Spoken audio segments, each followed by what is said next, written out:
네, 안녕하십니까. 오늘 첫 번째 세션 이른 아침 시간입니다. 오늘 시작하겠습니다. 오늘 데일리 칩입니다. 그래서 저는 인천성모병원 전도수고 같이 자장을 맡아주실 분은 부천 세종병원의 최영진 선생님, 그다음에 강동 경희대의 조진만 선생님이십니다. 그래서 오늘 대전 성모의 김용희 선생님, 청주 한국병원의 이유홍 선생님, 의정물지병원의 박성훈 선생님, 부천 성모병원의 변성욱 선생님, 인천 성모의 변지현 선생님, 그리고 패널로서 강시혁, 김재경, 김홍석, 서영훈, 양태영 선생님 모시고 진행을 할까 합니다. 첫 번째 케이스는 제가 먼저 소개하고 진행하겠습니다. 아마 강의 시간을 고려했을 때 한 15분 정도 강의해 주시고 나중에 디스커션 한 15분 정도 진행하는 거로 하면 될 것 같습니다. 첫 번째 디스커션 발표는 대전 성모의 김용희 선생님, 제목은 Act Closure of RCA due to Extension Catheter Related Dissection and How to Overcome입니다. 부탁드립니다. 네, 소개 말씀 감사합니다. 저는 대전 성모병원 김용희입니다. 사실 제가 준비한 케이스는 이제 익스텐션 카테터 가이드질라에 의한 RCA의 손상에 의해서 RCA 어큐트 클로저가 발생한 케이스인데, 이게 뭐 케이스 난이도 아주 높고 막 멋있는 시술은 아니었는데, 제가 한 실수를 극복하는 과정에서 이제 교훈을 얻은 게 있어서 공유하고자 케이스 준비하게 되었습니다. 시작하겠습니다. 수주 전부터 지속된 체스트 페인과 디스니아 주소로 내원한 75세 여자 환자였습니다. 에코카디오그라피에서 EF 48.3%였고 레터럴과 임페리올, 하이포카이네즈가 있는 RCA 혹은 랩트 서컴플렉스의 이스케믹 인설트가 있는 상황이었습니다. 그리고 카디악 엔자임이 상승하여서 넌스템이 합당한 이렇게 임프레션을 가지고 CAG를 시행하였고, 라디알 6프렌치를 가지고 CAG를 시행하였습니다.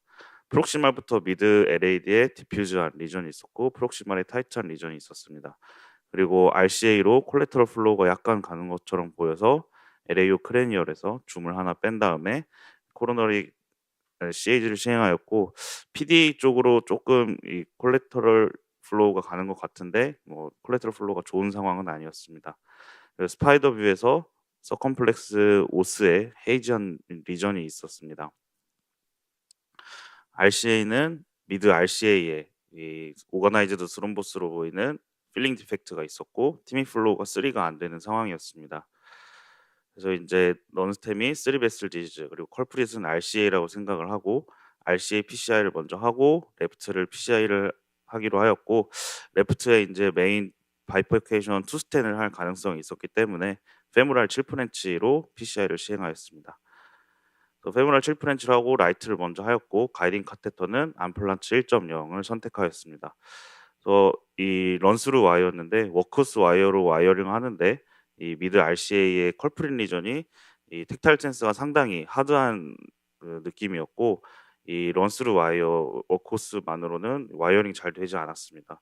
그래서 하다가 이제 너클도 져서 너클로도 이제 한번 이렇게 밀어봤는데 와이어링 잘 되지 않았고, 마이크로 카테터를 사용하였습니다. 그래서 마이크로 카테터를 사용하고 런스루 와이어를 이용해서 와이어링 하는데도 와이어링이 되지 않고, 그래서 이제 생각보다 리전이 굉장히 타이트한 것보다 해서 XTR을 사용하여서 마이크로 카테터를 사용해서 이제 와이어링을 시도하였는데 XTR로도 와이어링이 되지 않았습니다. 그래서 혹시 이 안테그레이드 플로우가 있는 게 맞는지 팁 인젝션을 했는데 안테그레이드 플로우는 있었고, 이게 어떻게 된 건가 하고 이 RAO 뷰에서 확대를 해서 자세히 찍어봤는데, 이게 이제 잘 보이시는지 모르겠지만 이 타이트한 리전에, 안 그래도 리전도 타이트한데 이런 식으로 한 바퀴 돌아서 내려가는 이 벽면이었습니다. 그래서 이 오거나이즈 스롬보스가 이 딱딱한 상태에서 톨처스 하기까지 하면서 이 백업 포스가 부족하면서 와이어링이 되지 않는다고 판단을 하였습니다. 그래서 조금 더 힘을 줘볼까 해서 XTR에서 XTA로 와이어를 바꿔서 했는데, 마찬가지로 이 암플라츠 가이딩 카테터가 뒤로 밀리면서 백업 포스가 유지가 되지 않으면서 와이어링 실패하였습니다. 그래서 이 백업 포스가 부족하면서 와이어링 실패를 해서 가이드질라 카테터를 사용하여서 백업 포스의 도움을 받아서 와이어링을 시도하였습니다.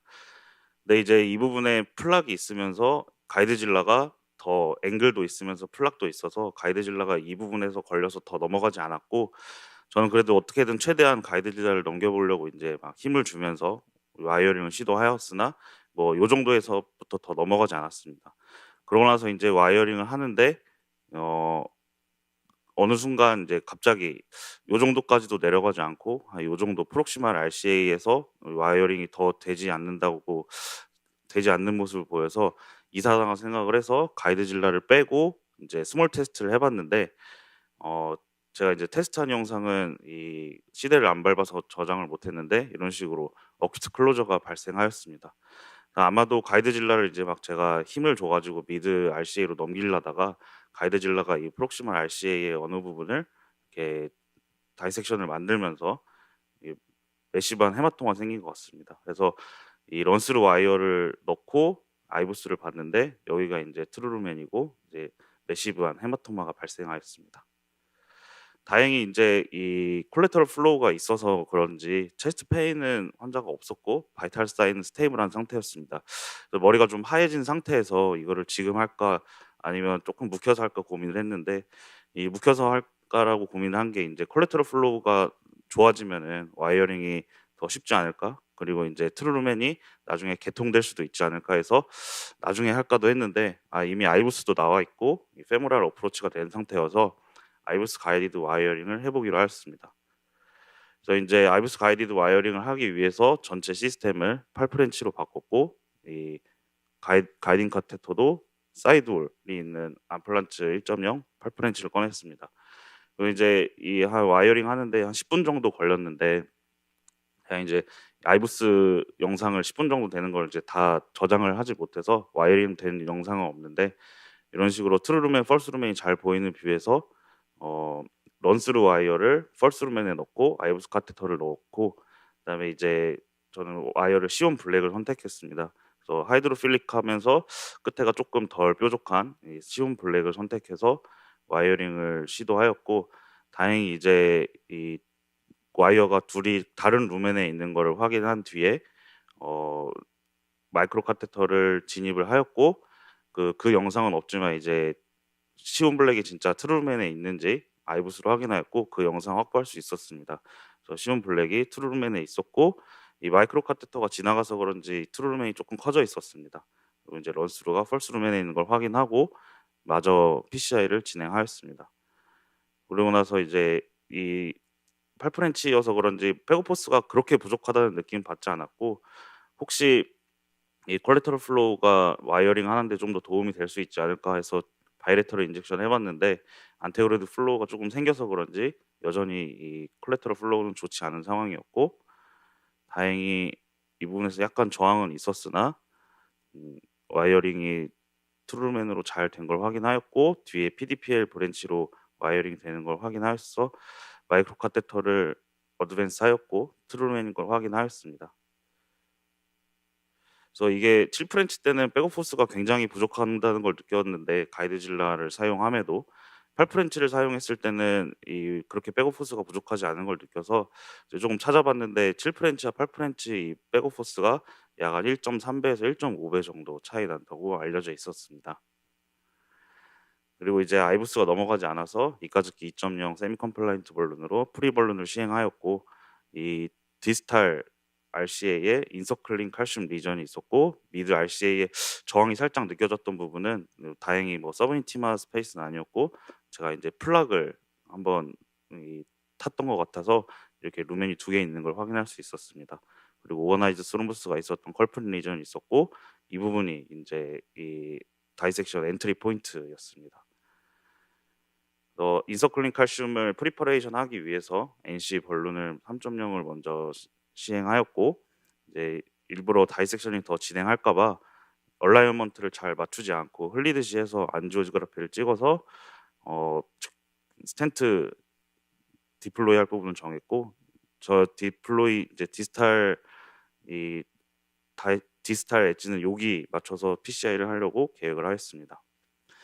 근데 인제 이 부분도 이 인서클린 칼슘이 있고 그래서 그런지 백업 호스가 부족해서 예 스텐트가 원하는 부분까지 넘어가지 않았고 그때 당시에는 별 생각 없이 이렇게 벌룬 앵커를 해서 가이드질라 카테 넘기고 벌룬 앵커를 해서 가이드질라 카테를 넘기고 해서 결국에는 이렇게 PCI를 할 수 있었는데 지금 케이스를 만들면서 생각했는데 이게 굉장히 용감했던 것 같습니다. 사실 이렇게 가이드를 써서 이 스텐트를 디지털로 넘기기 위해서 조금 더 안전하기 위해서 프록시말에 스텐팅을 먼저 하고 했으면은 조금 더 안전할 수 있었던 것 같은데 케이스 만들면서 좀 반성을 하였습니다. 그래서 다행히 근데 뭐 더 컴플리케이션은 더 발생하지 않아서 스텐트 3개 넣고 PCI는 비교적 성공적으로 맞출 수 있었습니다. 레프트 코로나리 같은 경우에는 이제 아이부스를 봤는데 아이부스에서 서컴플렉스 오스가 비교적 이제 페이턴트하게 잘 유지되어서 크로스오버해서 케이스 PCI를 하였고 만족스러운 결과를 얻어서 환자가 그저껜가 별 탈 없이 잘 퇴원을 하였던 케이스입니다.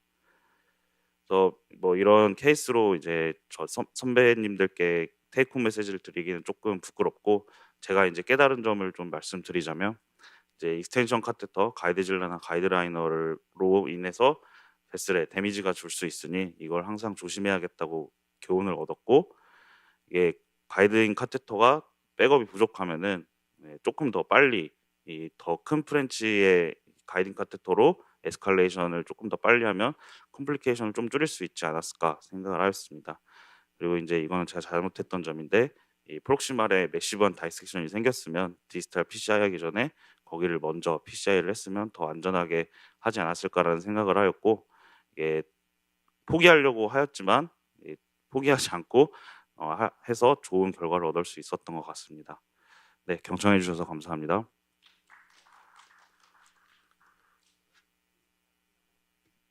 예, 알겠습니다. 근데 그 4분 일찍 끝내주셔 가지고 4분 더 강의 질문 받을 기회를 드리겠습니다. 예. 다음. 조심하세요.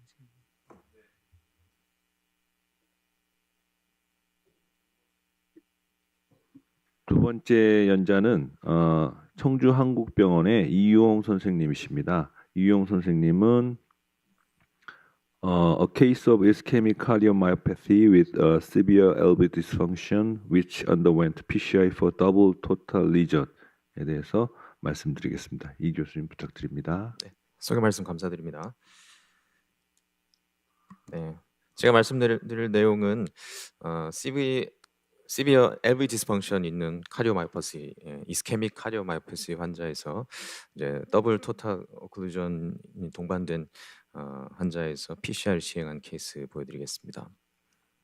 환자분은 47세 남한이시고요. 다른 언더라인 디지즈 없으시고 20감년의 흡연력만 있으셨습니다. 칩 컴플레인은 뭐 체스트 페인이나 DOE가 칩 컴플레인은 아니었고요. 붓는다고 오셨습니다. 로우렉 이데마. 근데 발만 붓는 게 아니고 음낭이나 음경이나 이런 쪽을 다 같이 부어서 처음 가신 게 비뇨기과로 먼저 가셨고요.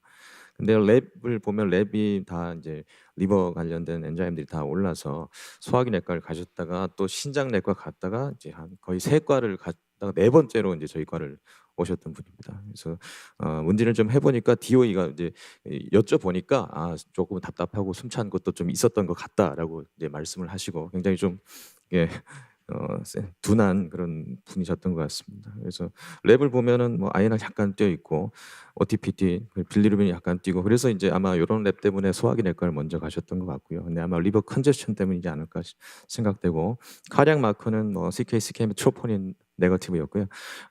프로BNP만 4,360으로 상승돼 있었습니다. 그래서 심전도 보면은 포알 프로그레션 속은 보여서 뭔가 좀 이스케믹 체인지를 좀 의심할 만한 심전도고요.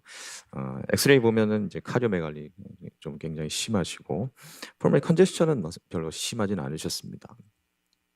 에코 먼저 이제 보니까 LV 디스펑션 굉장히 심하고 EF 한 22% 정도 그리고 멀티 테리토리 리저널 멀모션 온말리티 보이고 또 어떤 면에서는 보면은 베이잘만 조금 이렇게 뛰기 때문에 스트레스 인듀스 카디오마이퍼스인가 뭐 생각하기도 했습니다. 그래서 일단은 하트페일리어 매니지먼트 먼저 입원해서 좀 하다가 이제 며칠 지난 후에 이데마 좀 이제 빼고 나서 엔지오를 좀 해봤습니다.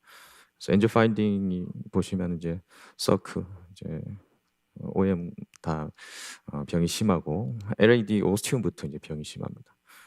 에피크레니알 보면은 이제 자칫 여기 LAD가 이렇게 이어지는 것처럼 보이지만 요거는 라무스고요. 이제 오스티움부터 스파이더 보시면 오스티움부터 계속 이제 거의 토탈이죠. 그러니까 마이크로 채널이 있는 토탈 리전이고 팀이 원 정도 플로우 보이고요. 그리고 서크도 디스탈 서크는 토탈 리전입니다. 아주 미세한 마이크로 채널이 조금 입구 쪽에만 조금 보이고요. 그리고 프록시말 서크 그리고 OM으로 넘어가는 이쪽에서 이제 시비어 스테노시스가 있는 부분에서 이제 디스탈 서크가 나오죠. 그래서 메디나 111 바이퍼케이션 리전이고 프록시말 서크도 병이 심한 병변입니다. RCA는 보시면은 이제 한 55%, 56%, 그 정도 스테노시스라서 CAOD로 따지면 웜데슬로 칠 수 있지만 이렇게 돌려서 보면은 아주 시그니피컨트해 보이지는 않습니다.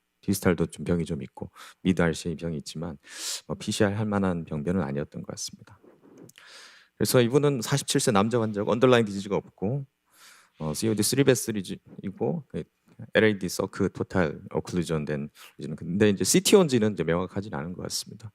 그래서 이제 심텀 체스트 페인도 없고 그래서 이게 언제 막혔는지는 뭐 좀 불명확한 상태고요. 보더라인 RC 스테노시스 소견 보이고 EF가 굉장히 낮은 환자였습니다. 그래서 신탁스 스코어 계산해 보면 43 나오거든요. RC 포함해서. 그리고 신탁스 2 스코어를 보면은 또 KBG 프리포하게 이렇게 나옵니다. 그리고 RCA를 좀 제외하고 RCA를 넌 시그니피컨트하다고 제외하고 계산을 해봐도 39점 정도 나오고 역시 신탁스 2를 돌려봐도 KBG 프리포하게 이제 나옵니다.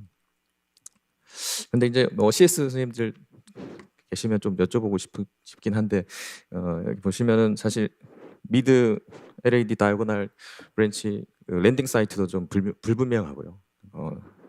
콜라테랄 플로우도 보면 디스탈 LAD 쪽만 보이기 때문에 랜딩 사이트가 좀 불분명하고 그리고 디스탈 서크 쪽도 사실 이 아나스토모시스 되기가 조금 힘들다고 테크니컬리 좀 어렵다고 얘기를 들어서 혹시 KBG가 이렇게 아주 용이한 분은 아니지 않을까라고 이제 생각되는데 좀 의견을 좀 들어보고 싶습니다. 그리고 CBLBD 디스펑션 있는 분 KBG 하기 조금 약간 부담스러운 부분도 좀 있을 것 같고요. 근데 이 케이스에서는 조금 컴플렉스 리전처럼 보이지만 또 생각보다 또 프로시저를 좀 심플하게 진행할 수도 있지 않을까 생각해서 일단 PCR을 좀 생각했습니다. 요 OM이 좀 크고 그래서 이쪽으로 크로스오버해서 원 스텐트로 하고 뭐 키싱 볼론 할 수 있지 않을까 생각되고 그리고 LED 병변도 아이브스 보면서 이렇게 크로스오버해서 좀 단순하게 시술을 할 수 있지 않을까 해서 트라이 해봤습니다. 그래서 피머럴 어프로치하고 7프렌치 가이딩 카테터를 하고 디스탈 서크 와이링 했는데 그렇게 막힌 지가 오래되지 않은 것 같은 느낌이더라고요. 그래서 코세어 마이크로 카테터와 필드 XT A 와이를 가지고 와이링 트라이 했고 디스탈 서크는 비교적 수월하게 와이링이 됐습니다. 그리고 이 OM 쪽으로는 워커스 와이어, 시온 블루 와이어로 와이어링을 했고, 그래서 볼룬을 하고 프록시말 서크 다 볼룬하고 디스탈 서크까지 볼룬을 하고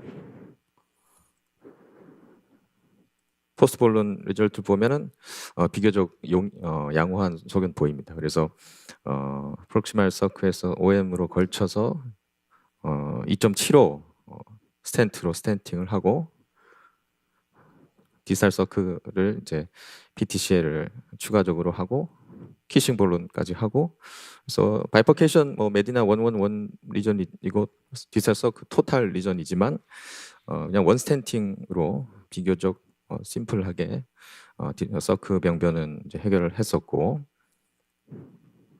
그다음 LAD도 오스티움부터 토탈 리전이지만 마이크로 채널이 이제 좀 보입니다. 그리고 뒤쪽으로는 미드 LAD 뒤쪽부터는 조금 약간 스롬보틱한 그런 스롬보스가 있는 그런 느낌도 좀 들고 그래서 아마 최근에 막힌 게 아닐까 이제 생각해서 와이링을 해보니까 실제로도 그 뒤쪽으로는 좀 비교적 수월하게 필드 XT A 와이어로 와이링 할 수 있었습니다.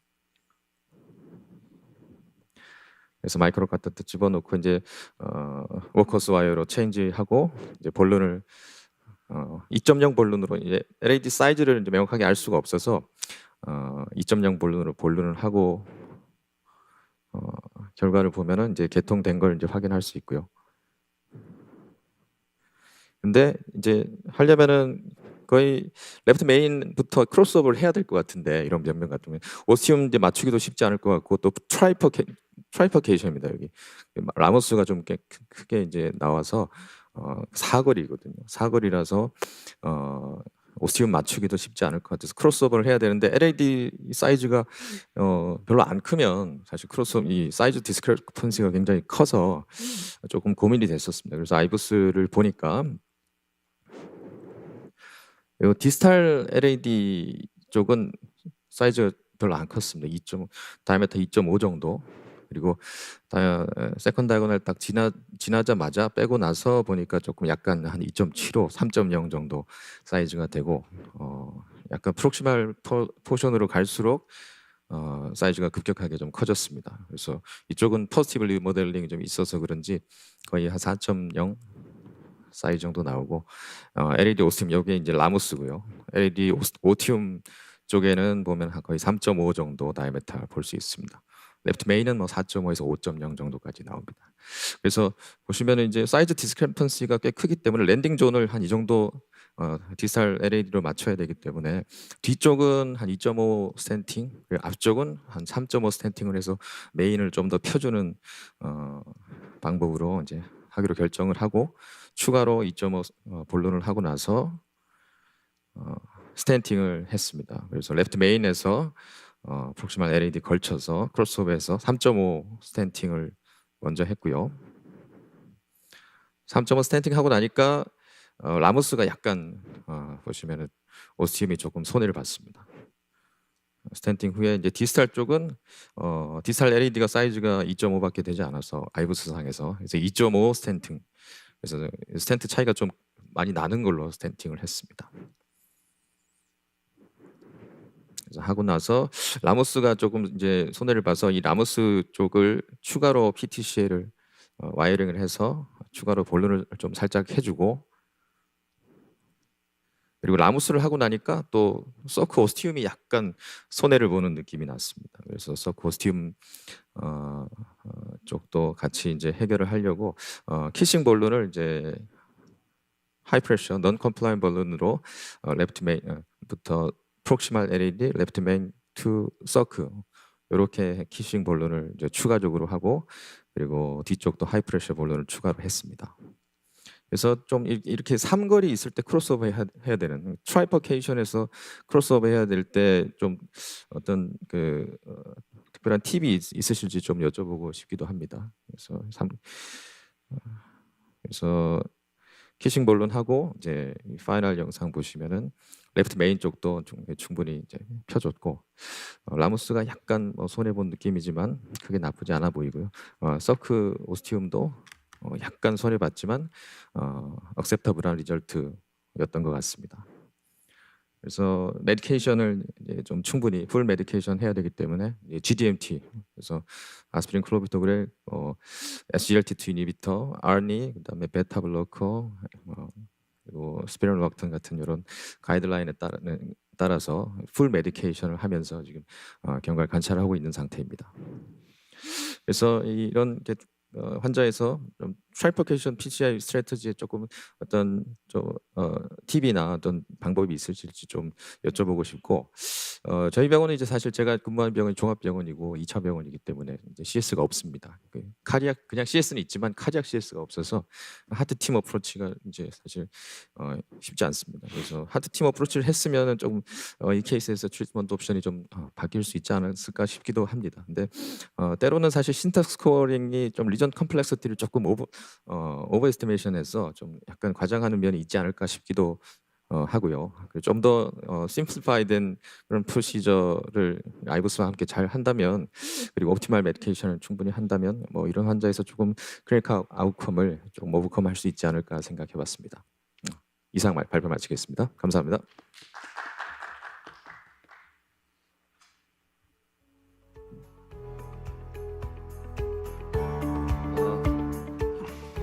다음 연재는 의정부 을지대병원 박성훈 교수님께서 레프트 메인 스테미를 경험하신 모양입니다. 그 경험을 저희하고 공유해 주시겠다고 했습니다.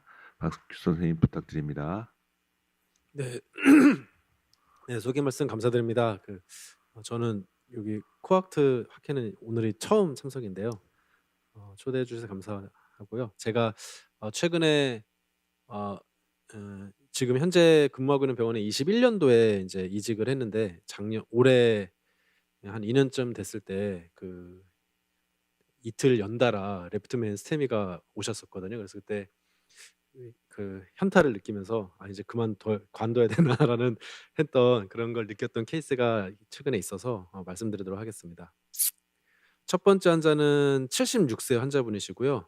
올해 2월 6일 날 이제 집에서 애기랑 같이 자고 있는데 밤에 11시 40분에 콜을 받았습니다. 체스트 페인이 생겨 있고 EKG에서 스테미가 의심된다고 콜을 받았고요. 이때가 이제 보시면은 2월 6일에서 7일 넘어가는 밤이니까 이때 이제 2월 9일 날이 구정이잖아요. 그래서 그때 저희 부모님이 이제 저희 시골에 계시는데 여기 이제 8일 날 연차를 내고 9일 날 8일 날 이제 시골을 가기로 이제 계획을 세워놓은 상태였는데 6일에서 7일 넘어가는 날 밤에 환자분이 오셨습니다. 히스토리상으로는 타병원 서울대에서 그 에로틱 밸브에 그 AVR을 수술을 받으시고 와파린을 8년째 복용하신다고 하셨고요. 처음에 내원했을 때 노르에피네프린으로 혈압이 한 80에 50 정도 그 정도 유지가 된다고 하셨습니다. 그래서 콜을 받고 얼른 옷을 갈아입고 이제 병원으로 이제 출동을 하고 있는데 다시 연락이 와가지고 환자가 VT가 떴어서 카디오 버전을 하고 RSC는 됐다. 그래서 환자가 처음에는 멘탈 있고 뭐 다 괜찮았었는데 뭐 VT 뜨고 좀 언스테이블해지니까 인투베이션하고 벤틸레이터를 달았다 이렇게 얘기를 했고요. 오셨을 때 처음에 이제 벤트 달고 나서 에비저를 보시면은 엑소시스가 심하진 않고 락테이트가 3 정도로 좀 올라가는 상태였습니다. 엑스레이 상으로는 이건 이제 벤트 달기 전에 처음에 환자 ER 와서 이제 찍은 엑스레이고요. 카디오메갈리 있고 스토노토미가 있고 그다음에 풀모너리 이데마가 조금 관찰이 되고요. EKG는 사이너스 리듬이고 좀 QRS가 와이드닝 돼서 굉장히 뭔가 심장이 좋지 않을 것 같다라는 것을 시사하는 소견이 보였습니다. 그래서 바로 엔지오방으로 올려서 CAG를 시행을 했고요. 이 CAG를 시행할 때도 혈압이 뭐 한 70 이 정도로 좀 샥 상태였습니다. 그래서 RCA는 페이턴트 했고요. 레프트 코로너리는 이렇게 플로로만 찍어봤을 때 딱 메인 토탈이어서 이거는 심상치 않다 해가지고 바로 그 캣방에서 에크모를 인서션을 하였습니다. 에크모를 인서션하고 이니셜에 에크모 넣기 전에도 혈압이 한 70은 나와서 에크모 서포트를 한 50% 정도로만 유지를 했고요. 그리고 가이딩 카테터를 넣고 LAD랑 서크로 그 와이어링을 하고 서크 쪽으로는 쉽게 와이어링 됐는데 LAD 쪽으로는 조금 와이어링이 잘 되지 않아서 그래서 LAD 오스나로 해서 그 메인 쪽으로 해서 좀 플락이 있지 않을까 좀 해서 서크 쪽으로 먼저 스로무스 아스피레이션을 시행을 했습니다. 서크 쪽으로 스로무스 아스피레이션을 하니까 서크로 플로우가 확 열려서 좀 좋아졌는데 LAD 쪽이 플로우가 전혀 관찰이 되지 않았습니다. 그래서 다음에는 LAD 쪽으로 아스피레이션 했습니다. 그래서 LAD 쪽으로 아스피레이션 하고 나니까 LED 쪽으로는 열리고 또 서크가 떨어져서 그 다음에 또 서크로 아스피레이션 하니까 서크가 열리고 LED가 막히고 그렇게 LED 서크에서 양쪽으로 3번씩 아스피레이션 했는데 할 때마다 한쪽은 열리고 반대쪽은 닫히고 이렇게 소견이 보여서 오가나이즈 스롬보스도 좀 있고 뭐 그래서 그런 것 같다 해가지고 또 환자가 좀 언스테이블하고 나이도 많으시니까 리인투베이션 가능성은 좀 그렇게 높지 않을 거라고 생각을 해서 바로 그냥 키싱 스텐트를 시행을 했습니다. 그래서 LED 쪽으로는 4.0 아이부스를 다 이벨루션 해서요. LED 쪽으로 4.0에 18mm, 서크 쪽으로 3.0에 18mm짜리로 키싱 스텐트를 시행을 했습니다. 키싱 스텐트하고 플로우는 TIMI3로 좋아지는 것을 확인을 하고 시술을 종료했고요. 이 처음에 프리 스텐트 아이부스를 보시면 요 LED 서크 바이퍼케이션 쪽으로 프레시 스롬보스가 관찰이 되었고요. 그리고 키싱 스텐트를 하고 나서 이 LED 쪽에서 풀백을 한 걸 보시면은 이제 키싱 스텐트를 했기 때문에 더블 배럴 타입으로 이렇게 스텐트가 관찰이 된 것을 확인하고 플로우 괜찮아서 시술은 종료하였습니다. 이게 이제 시술하자마자 엑스레이고요. 풀모너리 이데마가 이제 리퍼퓨전 인저리도 같이 있었기 때문에 아마 확 심해졌던 것 같고 한 일주일 정도 에크모 서포트를 하고 환자가 바이탈도 좀 스테이블하고 그래서 요 에크모는 위닝을 해서 뺐습니다. 에크모 위닝을 해서 뺐고 라이트 쪽에 PCD와 이 ER에서 그 서브클레비안 하다가 여기 누모스라스가 생겼어서 요 PCD를 넣고 에크모는 위닝을 하였습니다. 그래서 아주 풀 서포트는 아니고 한 40-50% 서포트에 아주 로도즈 레피만으로 베아텔은 스텝을 해서 이게 이제 HD7이니까요. 그 구정 연휴 이틀 전부터 구정 연휴 끝나고 다음 날인가 다다음 날까지 에크모 서포트를 했고 저희 병원 같은 경우에는 이제 전공의도 없고 이게 펠로우도 없고 근데 이제 중환자실 그 중환자 전문의 선생님이 계시는데 이 중환자 전문의 선생님이 에크모는 내가 다른 건 다 봐도 에크모 못 보겠다 이렇게 하셔가지고 에크모를 넣으면은 CS 흉배권 선생님 쪽으로 넘기거나 저희가 보곤 했는데 또 구정전이니까 저도 CS 선생님한테 죄송해서 이 환자분 때문에 이제 시골 가는 거를 고향 가는 거를 취소를 하고 구정 내내 이제 콜을 받고 4시간, 2시간, 4시간마다 뭐 APTT가 얼마나니 뭐 볼륨이 어떠느니 해서 계속 콜을 받고 어쨌든 그래도 중간에 뭐 병원에 한 번 정도 뭐 갈 일이 있고 7일 차에 환자가 스테이블해져서 흉배과 선생님이랑 이제 구정 끝나고 상의를 했더니 뭐 이 정도 EF가 뭐 한 35% 정도는 올라가셨거든요. 그래서 EF도 좋아지고 바이탈도 괜찮고 하니까 에크모를 위닝하자 해서 HD7에 에크모를 위닝을 했는데요. 에크모를 위닝하고 나서 조금 혈압이 조금 떨어지고 그다음에 뭐 AKI가 생겼습니다. 그래서 뭐 뉴모니아라고 했는데 사실은 이제 펌프 페일리어 같습니다. 그래서 에크모 위닝하고 한 하루 이틀 정도 좀 안 좋아서 바로 CRRT 달고 뭐 이렇게 하다가 이 에크모 위닝 하고 한 4-5일 있다가 익스파이어한 환자가 되겠습니다. 그래서 굉장히 좀 기억에 많이 남는 환자고 그래서 말씀드리는 거고요. 그다음에 두 번째 환자는 지금 방금 말씀드렸던 첫 번째 환자 하루 전에 2월 5일 날 오신 환자분이십니다. 그래서 이 환자는 이제 그럼 제가 왜 이틀 연속 콜을 받냐? 저희가 이제 콜 받는 카디오 인터벤션 카디올로지가 5명이 있는데요. 이제 낮에 콜 받는 사람 뭐 야간 콜 받는 사람을 좀 나누는데 전날 낮에는 또 제가 콜이었고 그다음 날 밤에는 제가 콜이었는데 어떻게 제가 당직인 날 제가 콜 받은 시간대 이렇게 환자가 오셔서 이 환자는 그래서 평일 날 점심 때 밭에서 경기도 양주 밭에서 뭐 이렇게 농사 짓다가 환자가 싱콥을 하셨다고 했습니다. 싱콥했다가 한 5분 10분 만에 깨셨는데 깨고 나서 계속 체스트 페인이 있어가지고 119를 콜을 했고요. 과거력은 전혀 없으시고 아주 헤비 스모커라고 하셨습니다.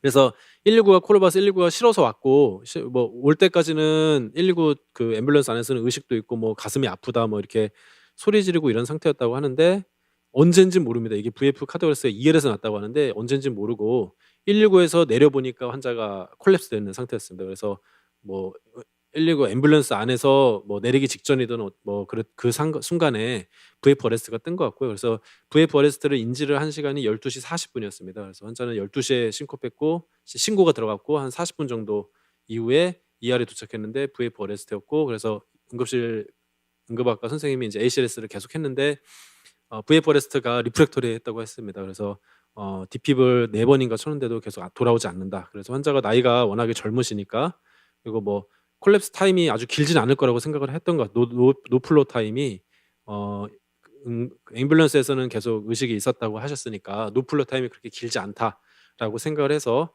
한 계속 이제 ACLS 하다가 흉부외과 응급실에서 이제 배드사이드로 넣을 때는 보통 저희 병원은 흉부외과에서 에크모를 넣게 됩니다. 그래서 흉부외과 선생님이 한 40분 VF 그러니까 CPR 타임 40분 이후에 에크모를 넣었고요.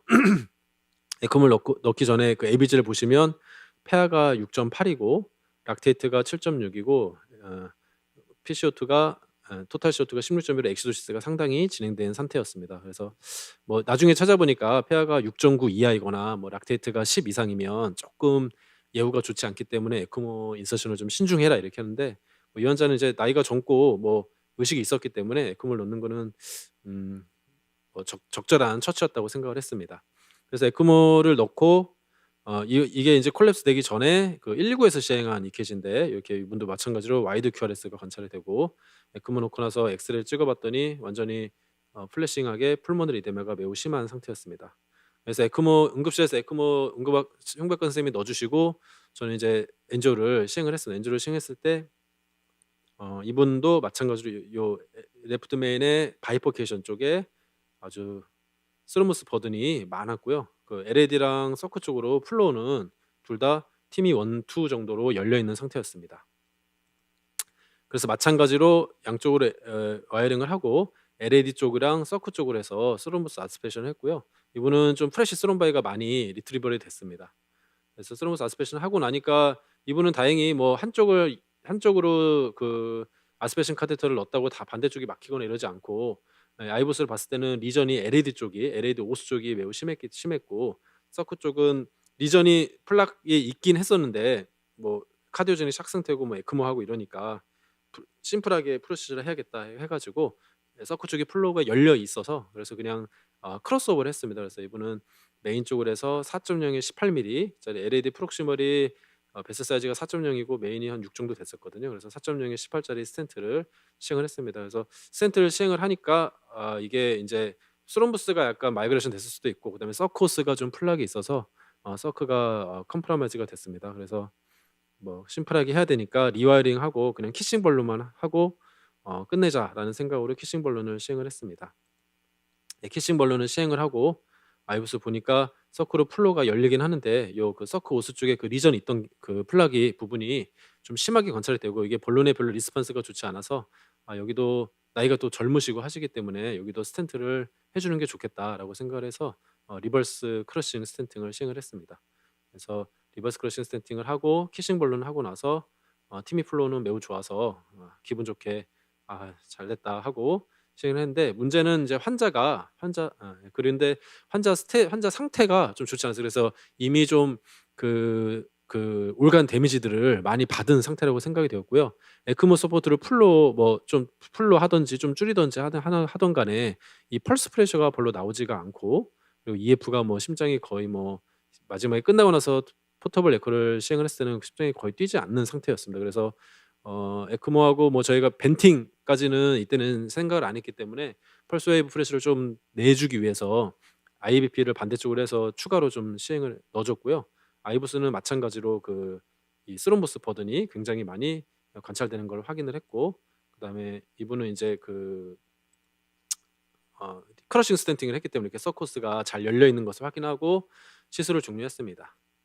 시술을 이게 이제 점심시간쯤에 해서 뭐 한 2시쯤에 시술이 끝나고 나서 ICU를 가서 보니까 에크모 서포트를 거의 풀로 하고 뭐 노르에피네이랑 도파민이랑 바소프레신 뭐 온갖 약제들을 다 쓰고 CRRT도 크레아틴이 이 정도 되어서 CRRT도 프로필락토에 미리 바로 시작을 했는데 혈압이 굉장히 마지노하게 좋지 않았습니다. 그래서 에크모 서포트를 올리고 뭐 이렇게 했는데 올리면 또 막 그 라인이 채더링되고 떨리고 이게 서킷 플로우가 나오지 않아서 볼륨을 굉장히 많이 줬습니다. 그래서 12시간 정도 동안에 트랜스퓨전 한 거랑 그다음에 크리스탈로이드 그 플루이드랑 그다음에 저 마니톨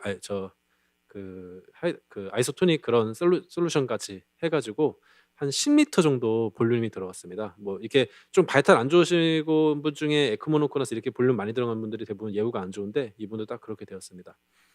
그리고 헤모글로빈이 계속 RBC를 트랜스퓨전을 8파인트까지인가 했는데 헤모글로빈이 계속 쭉쭉 떨어지고 엑스레이 상으로 이렇게 에르트 밸브가 열리지 않은 그런 벤팅이 필요한 상태로 보이는 심한 풀모너리 이데마가 생기고 이쪽 오른쪽으로는 아마 CPR을 오래 해서 헤목소라스도 좀 동반이 된 것으로 생각이 되었습니다. 그래서 헤모글로빈이 계속 떨어졌고요. 그래서 이분은 이제 제가 시술하고 이제 저는 이제 가고 나서 그날 이제 밤에서 그 다음날 되는 사이에 당직 선생님 봤는데 배가 진짜 심하게 아주 우리 다리에 컴파트먼트 온도 신드롬 온 것처럼 배에 컴파트먼트 신드롬이 온 것처럼 배가 아주 단단해지고 그래서 전혀 뭐 벤틸레이터를 어버브핍을 올려도 타이달이 전혀 나오지 않는다. 원래 200, 300은 나왔는데 타이달이 뭐 여기는 50인데 뭐 20도 나오지 않는다 이렇게 얘기를 했습니다. 그래서 아마 업도미널 컴파트먼트 신드롬이 생각이 되었고 그래서 바로 저희 외상외과에 업도미널 컴파트먼트 신드롬이 의심이 되고 타이달이 나오지 않으니까 조금 디컴프레션 라파라토미를 말씀을 드렸는데 이제 이 외상외과에서는 환자 바이탈이 너무 좋지 않고 뭐 심장이 없고 수술이 좀 고위험 수술이라서 좀 그냥 지켜보는 게 낫겠다라고 얘기를 하셨습니다. 그래서 지켜보는데 당연히 뭐 이 볼륨 이 에크모 플로우도 안 나오고 그다음에 레스피레이션 요 타이달도 안 나오고 하니까요. 환자가 안 좋아져서 바로 그 다음 날 익스파이어를 하셨습니다. 그래서 레프트맨에 의한 ACS 스터디를 제가 조금 찾아보니까요. 여기 뭐 모탈리티가 좀 좋게 나온 것들은 보면 이게 완전히 티미제로 스테미가 아니라 뭐 언스테이블 엔자나 레프트맨에 의한 언스테이블 엔자들도 포함한 연구들이 이 환자들이 포함돼서 좀 이렇게 사망률이 낮게 나온 것 같고요. 진짜 티미 제로의 스테미, 그러니까 레프트맨에 의한 정말 오클루전 같은 경우에는 임펠라나 IBP, 뭐 에크모 같은 거를 상당수 많은 환자가 사용을 했고 모탈리티가 한 7-80% 정도 되는 것으로 보입니다. 그래서 요 메인 이거는 이제 카디악 어레스트 환자에서 CPR을 했는데 그 두 번째 환자처럼 돌아오지 않을 때 에크모를 할지 말지 우리는 이제 저 같은 경우는 이제 보통 환자 나이를 보고 좀 생각을 하는데요. 이 어레스트를 보면은 돌아오지 않는 ACLS CPR에도 돌아오지 않는 리프랙터리 VF 환자에서 에크모를 가지고 한 CPR, eCPR을 한 거하고 컨벤셔널 CPR 한 군에서 모탈리티를 보시면은 에크모를 이용한 CPR 한 군이 훨씬 더 좋아서요. 이게 스터디가 이 얼리 터미네이션이 됐다고 합니다. 그래서 뭐 한 개 센터에서 한 연구지만 리프랙터리 VF고 돌아오지 않는 경우에는 에크모를 좀 적절히 고려를 해볼 수가 있다고 생각이 되고요. 요거는 우리나라 그 경북대학교 병원에서 케이스 리포트를 비슷한 걸 하셨더라고요. 그래서 이분은 MI 환자는 아니고 뭐 마이오카디스 환자였는데 에크모를 하고 나서 이 에크모 자체로 인한 바소딜레이션이랑 뭐 볼륨 리서시테이션으로 인해서 압도미널 컴파트먼트 신드롬이 생기고 이런 경우도 이게 놔두면 뭐 어떻게 호전이 될 수가 없기 때문에 해결을 해줘야 되는데 이쪽 그 경북대병원 외과랑 흉부외과에서 같이 발표를 하신 건데 여기서는 배드사이드에서 환자가 워낙 크리티컬하니까 배드사이드에서 디컴프셔 라파로토미를 했고 그리고 나서 압도미널 프레셔가 확 릴리즈가 되면서 에크모 위닝하고 환자가 살 수 있었다라는 것을 발표를 하셨더라고요. 그래서 저희 병원에서는 이제 환자가 너무 위중하니까 뭐 수술하다가 이제 뭐 테이블 데스 할 수 있을 것 같으니까 좀 중단을 했는데 이 압도미널 컴파트먼트 신드롬에 대한 조금 그래도 좀 많은 환자를 대상으로 한 연구를 보면 보통은 VA 에크모를 하게 되면 한 3% 정도의 환자에서 발생을 하고 베이스라인에 좀 안 좋았던 환자들이 발생을 하고 디컴프시 라파로토미를 한 군과 안 한 군을 보면 하기 전과 하고 난 후를 보면 디컴프시 라파로토미를 하고 나면 이 미니 벤틸레이션도 확 좋아지고 렁의 컴플라이언스도 좋아지고 압도미널 프레셔도 좋아져서 베너스 리턴도 좋아지고 해서 환자 상태가 좀 안 좋더라도 이게 의심이 된다고 하면 블레더에 요 프레셔 재는 건 쉬우니까 블레더에 저기 프레셔 재는 걸 넣어가지고 적극적으로 의심을 하고 개입을 해서 인터벤션을 하는 것이 좀 도움이 되겠다라는 것을 말씀드리겠습니다. 네, 이상입니다.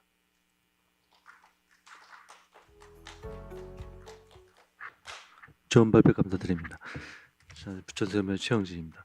다음 연자는 부천성모병원의 변성욱 선생님께서 발표를 해주시겠고요. 흔히 보기 힘든 케이스죠.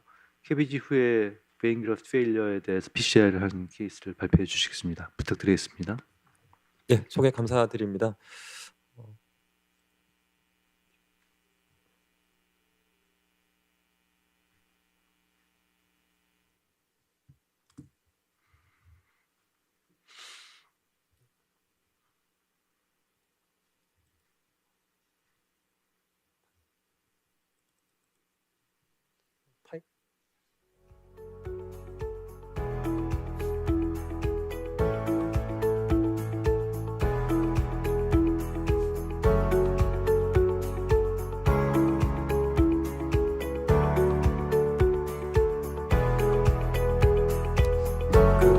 시간 절약을 위해서 말씀드리면 제가 펠로우 트레이닝 끝나고 이제 이쪽 병원에 와서 첫 해 경험한 케이스인데 이제 제가 펠로우 때는 이제 이런 캐비지 이후에 그라프트 페일리어에 대해서 시술한 거를 이제 경험을 한 적이 없어서 제가 이제 독립적으로 하게 된 첫 해 이런 경험을 하게 됐는데 그래서 좀 제가 좀 미숙한 부분도 많고 이제 몰랐던 부분도 많아서 그런 이제 경험을 같이 공유하려고 이제 케이스 준비를 했습니다. 그래서 제목은 이제 유니크 챌린지 사피너스 베인 그라프트 페일리어에 대해서 이렇게 발표를 하겠습니다. 그 81세 남자분이고 그 이제 신장내과로 슬라이드 보이는데 81세 남자분이고 이제 신장내과에 이제 투석을 하고 있는 분인데 이제 흉수가 발생하고 거기서 BP도 떨어진다고 해서 저한테 연락이 왔었고 그래서 보니까 그 투석하고 있고 그 40년 전에 이제 보라매 병원에서 캐비지를 받았다고 합니다. 근데 뭐 캐비지 내용에 대해서 자료는 갖고 있지 않았고 그 이제 혈압이 보니까 뭐 80에서 90대 정도 시스톨릭 BP가 나오고 맥박수로 한 75, 85의 정도. 그래서 환자는 이제 이런 바이탈 사인을 봤을 때 카디오제닉 샥을 이제 그 고려를 해야 되는 상황이었고, 그 엑스레이를 봤더니 이제 아까 말씀드린 대로 흉수가 있었기 때문에 이게 이퓨전 드레인을 하고 있는 상황이었고, 이제 심전도를 봤을 때는 이렇게 뭐 LVH 스트레인처럼 이게 레터럴 리드 ST 디프레션 정도 보이고, 그 추가적인 뭐 LVH 정도 말고는 정보는 없었고, 그래서 저한테 이제 의뢰가 왔을 때 이제 카디악 마커를 봤더니 저희 병원은 이제 트로포인T가 컷오프 밸류가 이제 14까지인데 이제 943까지 많이 올라간 상태였습니다. CKMB도 같이 이제 계속 이제 점진적으로 상승해서 13.8까지 올라간 상태였고, 그래서 이런 것들을 봤을 때 이제 MI가 의심되는 상황이었고, 그 초음파를 봤을 때 이제 이젝션 프랙션이 한 30% 미만 될까 말까였고, 이제 특히 이제 이쪽 인페리어와 이제 RCA 테리토리 쪽의 월모션이 좋지 않은 걸 확인할 수 있었습니다. 이게 제가 이제 환자를 맞닥뜨린 시점이 21년 7월이고 이제 그때 이제 그 시술하기 전날 시행한 이제 에코에서 이젝션이 25%였고, 그 2달 전에 이제 뭐 신장내과 외래에서 초음파를 했던데 그때는 이젝션이 45%. 이게 보시면은 여기 인페리어 월에 이제 그 이제 월모션이 확연하게 차이가 나는 걸 알 수 있겠고, 그래서 이렇게 월모션도 이제 크게 저하가 됐기 때문에 이제 MI 임프레션을 갖고 이제 엔지오를 시작을 했습니다. 뒷날 엔지오를 했고 봤더니 이제 그 캐비지를 한 상태였고, 이게 LAD는 뭐 거의 CTO, 이제 미드 LAD CTO 상태였고, 이제 그 서컴플렉스는 이제 그 메인부터 서클까지 이제 롱 스텐트가 들어간 상태였고, 요 OM은 이제 칼시피케이션 심한 상태였고, 다른 각도 봤을 때 이제 서컴플렉스로는 롱 스텐팅 되어 있고, OM은 뭐 칼시피케이션 약간 뭐 플로우 있는 상태고, 그다음 이제 RCA 쪽은 이렇게 이쪽 미드 RCA 근처에서 거의 CTO였고, 그래서 이분은 이제 그 캐비지를 시행했던 그 바이패스 그라프트 상태가 이제 관건이었는데, 찍어봤더니 그 캐비지에 대한 정보가 없는데 우리가 뭐 리마투 LAD를 많이 하는데 지금 이분은 보니까 이게 그냥 아orta에서 이제 LAD랑 OM으로 이제 그라프트를 댄 상태였고, 이거는 리마는 아니니까, 그래서 이렇게 그라프트 돼 있었는데 이제 그라프트 통해서 이제 LAD랑 OM 쪽으로 이제 블러드 플로우는 굉장히 좋았습니다. 좋았고, 그 이제 아까 에코에서 RCA 테리토리가 좋지 않다고 말씀드렸는데 거기를 이제 그래프트를 촬영을 해봤더니 이제 이렇게 여기 중간에 이제 시그니피컨트 스테노시스가 보이고, 여기 이제 그래프트 이제 디스탈 쪽에도 보시면 이렇게 시그니피컨트 스테노시스가 보입니다. 그래서 일단 요 이제 이쪽 PDA로 가는 그래프트는 이 혈관 모양을 봤을 때 이거는 베인 그래프트가 맞는 것 같고, 요거는 이쪽 이제 LAD랑 OM 쪽에 그래프트 해준 거는 이게 아터리얼 이게 플로우를 봤을 때는 이건 아터리로 이제 뭐 레디얼 아터리나 그런 걸로 생각이 되었습니다. 그래서 이렇게 그 에코나 이제 카디악 마커 이런 것들 봤을 때 MI 가능성이 높고, 그로 인한 이제 카디오제닉 샥이 이제 의심이 되고, 물론 뭐 이제 이퓨전도 있고 하니까 타입 2 MI도 가능성이 있겠지만, 그래서 종합해봤을 때 이제 아orta에서 LAD랑 OM으로 가는 그래프트는 페이턴트하고, 대신 이제 PDA로 가는 서페너스 베인 그래프트는 스테노시스가 심하고, RCA 테리토리가 이제 에이카이네즈하고 고려했을 때 이분은 이제 서페너스 베인 그래프트에 대해서 PCI를 하는 게 좋겠다고 생각을 했습니다. 물론 뭐 그 이제 네이티브 베셀 RCA를 뭐 뚫어주는 방법도 있겠지만 그게 만만치가 않기 때문에, 그리고 또 MI 상황이기 때문에 일단은 이거를 하는 게 좋겠다고 판단을 했습니다. 그래서 아까 앞서 말씀드린 대로 저는 이제 그 트레이닝 과정에서 이런 그 그래프트에 대해서 PCI를 하는 걸 한 번도 경험을 못 해봐서, 일단 이거를 이제 엔지오만 찍고 나서 이걸 PCI를 하는 게 그래프트를 하는 게 맞나 잠깐 찾아보고 나서 이제 한다고 되어 있다고 하길래 바로 시작을 했습니다. 그래서 그냥 벌룬 이제 2.515로 여기를 벌룬을 해주고 이제 찍어봤더니 이때부터 좀 그 플로우가 심상치 않은 거 보이실 겁니다. 이게 좀 플로우가 슬러기시하게 된 거를 좀 보실 수가 있겠고, 그래서 이거 빨리 스텐트를 해줘서 이제 해줘야겠다 생각을 해가지고 이제 요 스텐트 오시로 3.0 18 스텐팅을 했고, 이제 다 끝나고 나서 봤더니 이렇게 플로우가 사실 더 안 좋아진 느낌이 듭니다. 이렇게 더 슬러기시해졌고, 그 계획은 저기 아까 보였던 파디스탈 쪽도 이제 작은 벌룬을 이용해서 이제 뭐 엔조플라스트를 하려고 계획을 했었는데 이걸 더 건드리고 하는 게 더 이제 해로울 것 같아서 일단 요 정도로 마무리하고 나왔습니다.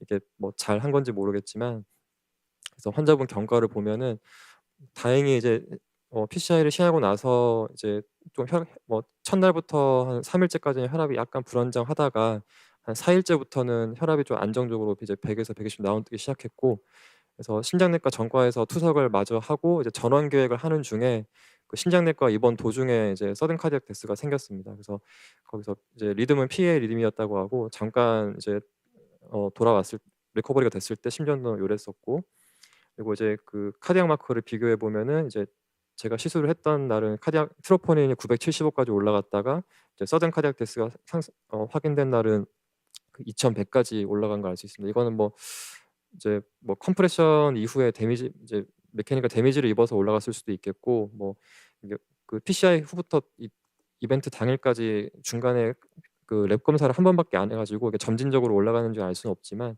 일단 그 시술 뒷날에는 이제 뭐 975에서 1053 거의 비슷하든가 아니면 조금 올라간 수치를 볼 수 있습니다. 그래서 이제 결론적으로 환자를 잃게 된 케이스였는데 그래서 이거에 대해서 이제 뭐 반성도 하고 공부를 하게 되었고 그래서 이 환자를 이제 발표를 드리는 이유가 이제 이렇게 서페너스 베인 그라프트 페일러가 생겼을 때 이제 어떤 이제 전략을 갖는 게 좋을 건가 이제 이 베인 그라프트를 시술을 하는 게 좋을까 아니면 이제 네이티브 베스를 시술하는 게 좋을까 아니면 둘 다 그냥 놔두고 그냥 메디컬 세라피로 그냥 버틸 수밖에 없나 이렇게 어떤 걸 할지 좀 고민이 필요하겠고 그리고 그 서페너스 베인 그라프트 페일리어에 대해서 뒤에 한 슬라이드 3장 정도로 이제 그 리뷰를 준비를 했는데 그런 시술에 대해서 굉장히 이제 고려할 점이 많다고 합니다. 특히 이제 노리플로우나 이런 이벤트들이 굉장히 많기 때문에 이거에 대한 고려가 필요하다고 나와 있었고 그다음 이제 뭐 다행히 성공적으로 그라프트 페일리어에 대한 시술이 시행됐다면 이제 안티플레이트렛 세라피는 어떻게 해야 되는가 이런 것들이 이제 생각이 필요하겠습니다. 그래서 사페너스 베인 그라프트 리뷰 간단히 말씀드리면 그 이제 예상하시겠지만 이제 그 그라프트 페일리어가 캐비지 이후에 왔을 때 이제 사페너스 베인 그라프트가 가장 발생률이 높고 이제 NEJM에서 이제 2018년에 메타 아날리시스 한 자료가 있는데 보면은 이제 레디얼 아터리에 비해서 사페너스 베인 그 그라프트 페일리어 비율이 이제 5년이 지나면 거의 25%까지 되고 이제 뭐 9년, 10년이 되면 거의 절반 이상은 다 그라프트 페일리어가 온다고 이렇게 굉장히 많은 이벤트가 생긴다는 걸 알 수가 있겠고 우리 이제 미국에서 이제 2004년부터 9년까지 이제 NCDR 데이터 자료를 보면은 이제 제가 뭐 생각을 했던 것보다 굉장히 이제 그 캐비지를 한 환자에서 PCI를 하는 비율이 굉장히 높습니다. 그래서 미국에서 이제 해당 기간 동안 전체 PCI를 했던 케이스 중에 이제 이전에 캐비지를 했었던 환자에서 PCI를 한 경우가 이제 17.5%나 이제 차지한 굉장히 높은 비율이었고 봤을 때 이렇게 빨간색으로 보이는 이제 네이티브 베셀에 대해서 그 PCI를 시행한 경우도 많지만 이제 사페너스 베인 그라프트 파란색으로 보이는 그래프가 그건데 이제 이렇게 베인 그라프트에 대해서 PCI를 다시 시행하는 경우가 이렇게 뭐 거의 한 30% 가까이 넘어가는 굉장히 높은 비율로 그래프트 페일리어에 대한 PCI를 시행하는 거를 이제 알 수 있습니다. 저는 처음 경험했지만 이렇게 비율이 되게 높다고 하고 그래서 이거 어떻게 하느냐 이제 2018년 그 ESC 가이드라인을 보면은 이렇게 일단 시술을 할지 말지 결정하는 거가 중요한데 이제 리피트 리바스큘라이제이션을 이제 그 레이트 그라프트 페일리어가 왔을 때 하는 거를 이제 클래스 1으로 권고를 하고 있습니다. 일단 요 시술을 하는 거를 일단은 클래스 1으로 권고를 하고 있고 특히 이렇게 뭐 라지 에리아 이스케미아가 있을 때 증상이 심할 때 이분 같은 경우는 이제 이젝션 프랙션이 거의 20% 가까이 이상 떨어지고 월모션도 굉장히 좋지 않았기 때문에 이거를 이제 리피트 리바스큘라이제이션 하는 거 자체에 대해서는 뭐 이제 뭐 크게 잘못된 선택은 아니지 않을까 생각이 들고 그러면 이제 어떻게 할 거냐 그러면은 그라프트에 대해서 손을 댈 거냐 아니면은 이제 네이티브 베셀을 뚫을 거냐 그래서 보면은 그래서 재밌는 게 이제 클래스 2A 권고 사항으로 이제 네이티브 아터리를 시술을 하는 거를 더 권고를 하고 있습니다. 이렇게 이게 그 그라프트 시술하다가 이제 잘못되는 경우들이 꽤 있기 때문인 것 같은데 데이터도 몇 개 있긴 있는 것 같은데 그래서 일단 클래스 2A로 이제 네이티브 베스를 PCI 하는 거를 권고를 하고 있다. 그러면 이제 특히 그라프트 중에서 페일리어가 많이 일어나는 사페너스 베인 그라프트 페일리어가 이제 시술할 때 어떤 특이점이 있느냐 앞서서 잠깐 말씀드렸는데 이제 프로시저럴 컴플리케이션이 굉장히 많이 일어납니다. 그래서 보시면 이제 뭐 네이티브 온리 그 했을 때 프로시저럴 컴플리케이션은 5.8%인데 비해서 서피언스 베인 그라프트는 7.7% 거의 한 1.5배 이상 이제 그 위험도가 높고 페리프로시저럴 MI, 노리플로우 다 이제 유의하게 높습니다. 그래서 이게 기전도 이제 이 아티클에 설명이 돼 있었는데 이제 그 스테노시스만 단순하게 있는 게 아니고 거기 위에 이제 그 스럼부스가 이제 얹혀져 있는 경우가 굉장히 흔하고 그리고 이제 베인에 스테노시스가 생겼을 거에는 그 리전 자체가 굉장히 이제 연약하기 때문에 이거를 건드리는 순간 이제 바로 디스탈 엠볼라이제이션도 일어나고 노리플로우도 쉽게 온다고 합니다. 그래서 이런 것들이 있으니까 이제 페리프로시럴 MI가 많이 생길 수밖에 없겠고 그래서 이거에 대한 대책으로 이제 EPD 이제 엠볼라이제이션 프로텍션 디바이스에 대해서 사용에 대해서 연구된 것도 꽤 자료들이 있는데 일단 그 2015년 자료를 보면은 이거를 사용하나 안 하나 예우는 차이가 없다고 나와 있습니다. 그래서 데스나 MI를 봤을 때 뭐 차이가 없다. 그래서 이거에 대해서는 좀 디베이트가 있는 실정이고 그래서 그 2020년도에 이제 스카이에서 이렇게 아티클이 하나 발표가 됐었고 이제 사피엔스 베인 그라프트 PCI를 할 때 이제 고려해야 될 사항에 대해서 이렇게 한 11가지가 언급되어 있는데 저는 이런 것도 하나도 모르고 저는 이제 시술을 시작했던 입장이어서 제가 좀 부족했다고 느끼고 있고 이제 몇 가지 포인트 말씀드리면 여기도 1번으로 이제 그 네이티브 베스를 PCI를 하라 그래프트를 손대는 것보다 이거를 1번으로 공고 사항으로 하고 있고 그래서 이거에 대해서는 찾아보니까 지금 그 클리니컬 트라이얼 그 가범점 GOV 보니까 지금 랜덤 트라이얼이 진행되고 있다고 합니다. 그래서 그래프트 페일리어 왔을 때 네이티브 베슬로 하냐 그래프트를 손대냐 이거를 랜덤 트라이얼을 하고 있다고 하고 그리고 시술을 일단 한다고 했을 때 고려 사항으로는 이제 그 프리 다일레이션 하지 말라고 합니다. 하지 말고 그리고 이제 그 엠볼라이제이션 프로텍션 디바이스를 이제 가능하다면 써라. 이거 뭐 디베이트는 있지만 일단은 써라라고 일단 권고를 하고 있고 그리고 포스트 다일레이션도 하지 마라. 그러니까 진짜 웬만하면 건드리지 마라 이런 뜻인 것 같고 그리고 이제 우리 스텐트를 펼 때 이제 그 스텐팅을 할 때도 이제 슬로우 앤 프롤롱드 스텐트 이제 인플레이션 이렇게 천천히 이제 기압을 올리라고 이제 권고를 하고 있습니다. 그리고 프레셔도 노미널 프레셔 이상으로 가지 말라고 하는 것 같고 그리고 이것도 중요한 것 같은데 스텐트를 이제 언더사이징한 스텐트를 선택을 해야 되고 그리고 아까 이 환자분 같은 경우 리전이 조금 심플했지만 그것만 볼 게 아니라 좀 길게 스텐트 랭스를 길게 해주는 게 좋다. 이게 뭐 플라크 익스트루전을 예방하기 위해서 그래서 작은 사이즈 스텐트를 그리고 긴 스텐트를 선택을 하나 이렇게 하고 있고 그리고 이제 당연히 이제 그 클로팅 타임은 이제 평소보다는 더 높게 유지를 하라고 이제 권고를 하고 있습니다. 그래서 이런 이제 그 캐비지도 이제 뭐 꽤나 많이 하고 있는 시대이기 때문에 이런 환자분들을 이제 맞닥뜨렸을 때 이제 이런 내용들을 좀 숙지를 하시면 도움될 것 같아서 이제 케이스 발표를 드렸습니다. 감사합니다. 네, 감사합니다. 각 연자분들께서 시간을 잘 지켜주셔가지고 시간이 디스커션할 여지가 많이 남아 있는 것 같습니다. 한 30여 분 나와서 각 케이스당 5분요. 죄송합니다. 계속요. 예. 인천성모의 변지호 선생님께서 발표해 주시겠고요. 리피티드 마이카드 인팍션이 6개월 사이에 3번 오셨다 그래요. 발표해 주시겠습니다. 감사합니다. 네, 소개 말씀 감사드립니다. 인천성모병원 변지호입니다. 제목에서 말씀드렸듯이 제 6개월 사이에 MI가 3번 경험했던 케이스이고 제가 이제 펠로우가 끝나고 첫 해에 경험했던 그런 케이스여서 저에게는 좀 교훈적인 케이스여서 오늘 준비하게 됐습니다. 네, 뭐 칩 퍼플레이션이라고 하면 결국 환자 팩터나 헤모다이내믹스 팩터 그리고 환자의 코로나리의 뭐 컴플렉시티 같은 여러 가지 이제 복합적으로 환자의 칩 PCI 칩 퍼플레이션을 이제 설정을 하게 됩니다. 이제 환자 바로 이제 시작하면은 이제 79세 여자 환자분이었고 디스프니아 니아 3 정도의 디스프니아 주소로 응급실에 내원한 환자분이고 왔을 때 바이탈의 BP 저하나 이런 것들은 없었고 ABJ 상에서 PO2 64, 세츄레이션 92%로 약간 감소된 소견. 환자 히스토리어는 다이아베티스랑 하이퍼텐전으로 약 복용하고 계셨고 뭐 특별하게 스타틴이나 이런 것들은 복용하지는 않으셨었습니다.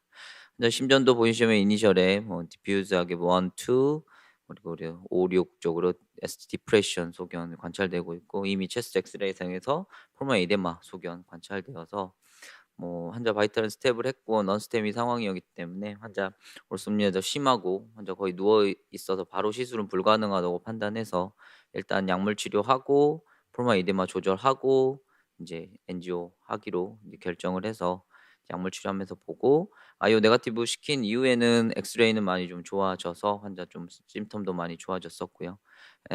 심전도에서는 프리코디알 리드 쪽으로 TAV 인버전 소견 관찰되는 거가 있었습니다. 그래서 환자 좀 안정됐다고 판단되어서 엔지오를 시행 계획했습니다.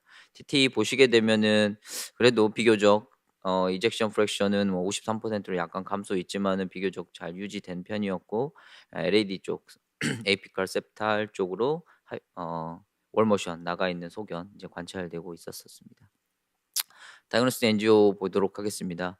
일단 뭐 레프트 코로나리 보시면은 LAD에 이제 디퓨즈한 리전 관찰되고 헤비 칼슘과 톨투스티 동반되었고 오스 쪽 LAD 뿐만 아니라 서크 쪽 프록시말 다 병이 심한 그런 상태였고 환자 뭐 에코랑 소견 고려했을 때 아마 LAD 쪽 MI 생기면서 이제 그 프로마 이데마랑 어큐트 핫페일리어가 진행하지 않았나 그렇게 생각을 해볼 수 있었고요. 메인은 봤을 때는 그래도 좀 약간 병이 있긴 하지만 그래도 좀 플로우는 유지되고 스테노시스는 심하지 않다라고 판단되었고요.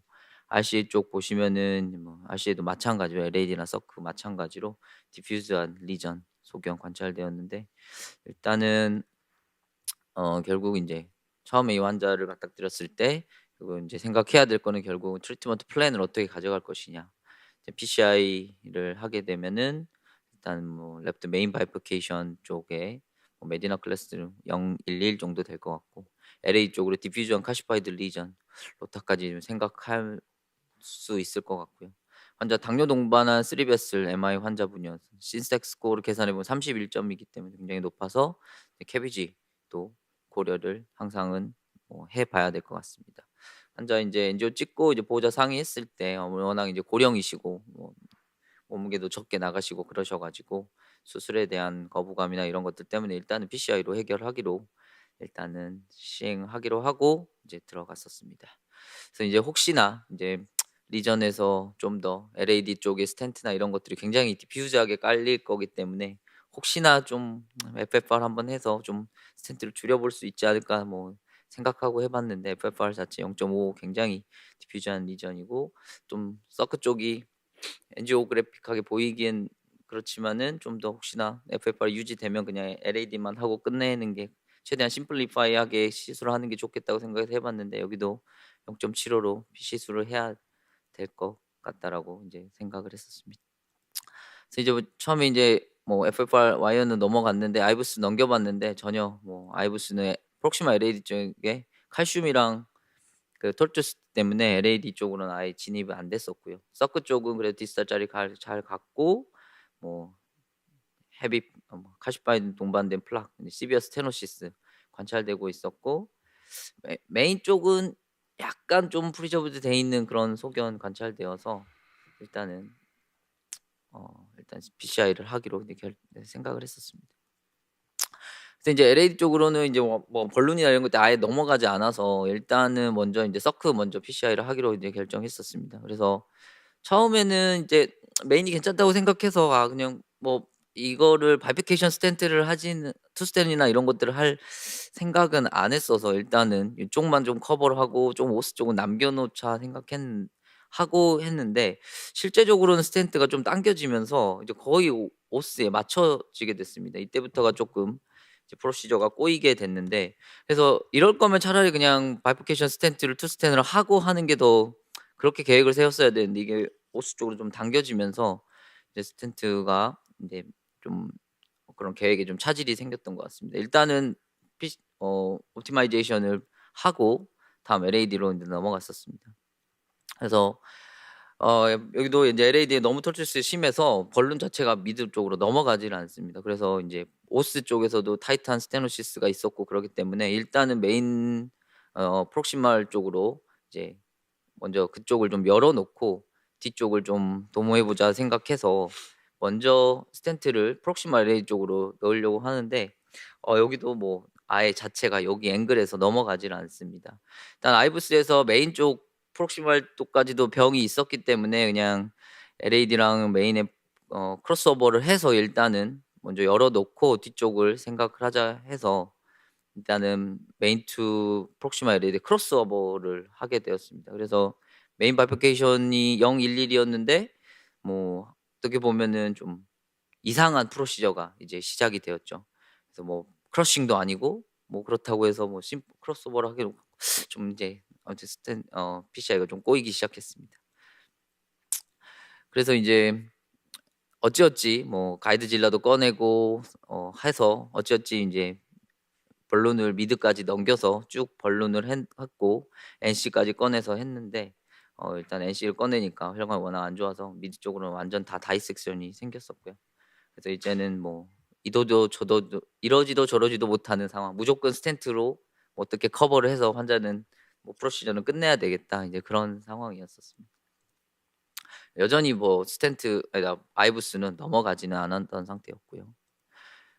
그래서 이제 스텐트를 넣어보려고 하는데 스텐트가 뭐 계속 넘어가지 않아서 뭐 영상에는 준비는 안 했지만 계속해서 NC로 번론하고 스텐트 넘겨보고 NC로 번론하고 스텐트 넘겨보고 해서 겨우 우여곡절 끝에 이제 뭐 미드까지 스텐트를 넘겼었고요. 보시면은 이제 칼슘 리전 때문에 스텐이 언더 익스펜전 되는 소견 관찰되고 있었고, 그다음에 이제 여기가 스텐이 돼 있고 프록시마 레이드 스텐이 돼 있고 이제 미드가 스텐 돼 있는데 중간에 이제 다이섹 생긴 부위가 있습니다. 이제 여기를 이제 커버를 해야 되는데 이제 아이부스가 넘어가면은 이제 리전이나 이런 랭스나 이런 것들을 좀 평가를 해볼 수 있겠는데 넘어가지 않아서 저희가 할 수 있는 방법이 이제 번론으로 랭스를 재봤는데 여기가 지금 미드 LED 끝인데 이게 38 스텐트로 될 수도 있고 안 될 수도 있고 이런 애매한 이제 상황이었습니다. 그래서 이미 다이섹션 다 생겼고 커버는 안 할 수도 없는 그런 상황이 돼서 일단은 38 스텐트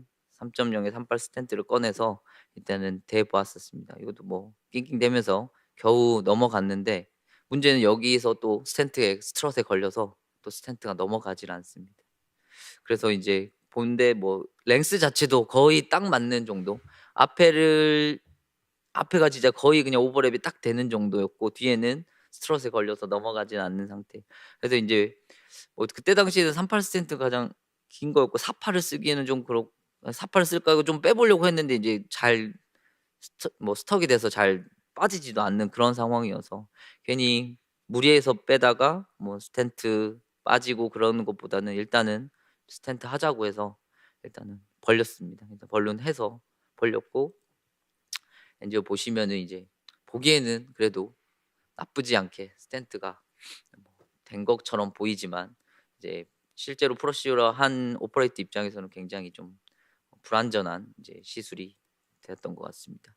그래서 파이널 리절트 이제 보시면은 엔지오그래픽하게는 그래도 플로우 유지되고 그런 것처럼 보이지만 실제로 이제 스텐의 테크닉이나 이런적인 측면에서는 굉장히 불안전한 그런 PCI가 됐고, PCI에 대한 저희 뭐 첫 번째 평가를 해보면은 결국 이제 약간 명확한 플랜 없이 시술을 하여서 오퍼레이터 환자 모두 힘들고 위험한 시술이었고, 레프트 메인 바이포케이션 스텐트가 이제 결국은 이렇게 그린 것처럼 커버가 되지 않는 부위가 발생했고, LAD 스텐트도 이쪽은 오버랩이 됐지만 미드 LAD와 그 중간에 있는 프록시마 LED 스텐트에는 사이드 스텐트가 되어서 뭔가 이제 첫 1년차 이제 처음에 이제 PCI를 했던 그런 어떤 칩 케이스에서 굉장히 힘들었던 그런 케이스였고, 이런 우리가 알고 있는 이런 스텐 테크닉이나 이런 것들에 익숙하고 이제 잘 해야 된다라는 그 중요성을 잘 알게 됐던 케이스였던 것 같습니다. 근데 이제 결국 이러한 PCI에 대한 잘못된 불안전한 PCI에 대한 평가는 결국 환자의 아웃컴으로 돌아오는 것 같습니다. MI 이벤트 4개월 후에 환자는 서든 체스트 페인으로 다시 응급실에 실려왔고 트로폰이 3,800, LDL 콜레스테롤은 45로 리피드 뭐 조절은 잘 됐었던 것 같습니다. AVR과 V1의 SD 엘리베이션, 풀마 이데마 또 다시 차서 오셨고요. 이제 NGO 찍어봤는데 뭐 아니나 다를까 그리고 4개월 만에 넣었던 스텐트에 디퓨저하게 ISR, 특히나 요 사이드 투 사이드로 됐던 부분에 문제 생겼고, 그리고 RCA는 비슷했었고요. 서크 쪽으로 또 다 ISR 소견. 또 이번에 특징적인 거는 레프트 메인에 스텐이 커버 안 된 그 레프트 메인 앞쪽으로 90% 레프트 메인 MI가 생기면서 환자가 안 좋아졌던 것 같고, 그래서 일단은 먼저 레프트 메인 PCI 하고, 그래서 4개월밖에 아직은 안 됐기 때문에 일단은 좀 뭐 스텐트가 좀 덜 벌어졌다라고 생각해서 일단 스탠 옵티마이제이션 하면서 계속 NC로 이전에 넣었던 스텐트랑 서크 쪽으로 스텐트를 다 이제 NC 벌룬만 하고 또 시술은 또 종료를 했었습니다. 근데 여전히 이 찝찝한 이 사이드 사이드 스텐트와 레프트 메인에 이 남아 있는 그 공간 그런 쪽에서 계속 문제를 일으키지 않는나 이런 생각을 하면서 또 발생하면 어떡하지?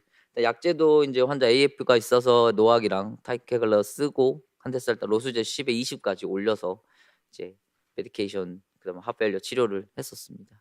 근데 또 2개월 후에 또 디스미아 주소로 환자 또 내원했습니다. 트로포닌 또 올랐고 LDL 콜레스테롤은 37로 감소되었고 다 했었는데 또 디퓨전 S 디프레션 소견 관찰되고 프로마 이데마 소견돼서 엔지오 찍어봤더니 또 뭐 ISR 그다음에 서크 쪽에 또 뭐 비슷한 위치에 또 ISR 소견이 관찰되고 아니나 다를까 오스 쪽으로도 또 문제가 발생하고 RCA는 비슷했었고요.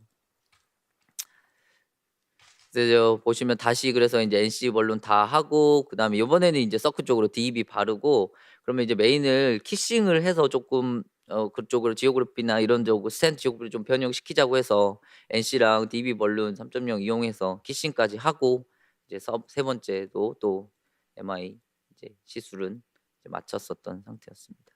그래서 이제 환자는 6개월 내에 거의 3번의 어큐트 MI가 발생했었고 결국은 이제 환자 팩터도 뭐 있겠지만은 결국은 첫 시술에 대한 저의 자책, 뭐 잘못된 그런 어떤 테크닉과 미숙한 그런 테크닉 때문에 그렇지 않았나 계속 환자를 볼 때마다 이제 생각을 하는 이제 그런 케이스였던 것 같습니다. 그래서 메디컬 트리트먼트는 일단은 티카그렐로 씀에도 MI가 2번이나 더 발생했기 때문에 클로피도글레가 실로스탈로 바꿨고요. 로수제 쓰고 있고 에독사반 트리플로 안티스롬보틱 세라피는 하고 있습니다. 결국에 이제 뭐 제가 이 환자를 볼 때마다 생각하는 거는 결국 이런 처음에 제가 이제 1년차 때 처음에 그런 바이퍼케이션 스텐트나 그런 테크닉이나 이런 것들에서 미숙했던 부분 때문에 좀 더 적극적으로 하지 못했던 거 이제 그러한 것들이 이제 아쉬움이나 이제 후회로 많이 남고요. 그래서 그런 바이퍼케이션 스텐팅 테크닉이나 이런 것들은 항상 염두에 두고 이런 것들을 잘 자유자재로 환자의 캐릭터에 맞춰서 자유자재로 사용할 수 있는 그런 테크닉의 중요성을 깨닫게 되었고 또한 이런 헤비 칼시파이드 리전에 대한 커버를 할 수 있는 그런 옵션이나 테크닉에 대해서도 항상 염두에 두고 해야 된다라는 것을 경험을 했던 케이스입니다. 제가 준비한 테이크홈 메시지는 결국은 이러한 바이퍼케이션에 대한 PCI의 옵티멀한 컨덕션 자체가 결국 환자의 아웃컴으로 이어진다라는 거. 그리고 벌룬 언크로서블 리전을 만나게 되면 결국 이제 프로시스 타임이 길어지고 라디에이션 도주가 많아지고 컨트라스트도 많이 들어가고 석세스 레이트도 낮아진다는 거. 그리고 칩 환자를 봤을 때는 뭐 섣불리 덤비는 것보다는 이제 환자에 대해서 충분히 플래닝을 하고 준비를 하고 시술을 하는 것이 결국은 성공적인 시술과 환자의 아웃컴 개선에 도움이 될 수 있다라는 것을 생각해 볼 수 있었던 저의 그런 케이스였습니다. 경청해 주셔서 감사합니다. 세션 타이틀이 칩이라서 그런지 하이 리스크의 컴플렉스 리즌들에 대한 어택을 한 케이스들을 보여주셔서 굉장히 용감하게들 시술을 하신 것 같으세요. 시간이 한 20여 분 남았는데 어떻게 할까요? 저는 케이스 바이 케이스로 할까요? 오픈시켜서 할까요? 네. 일단 판넬 순으로 뭐 질의응답 시간을 갖도록 하겠습니다. 선생님들 코멘트 해주시죠. 들리시나요? 분당서울대병원 강시혁입니다. 대단한 케이스들 보면서 감탄 많이 했고요.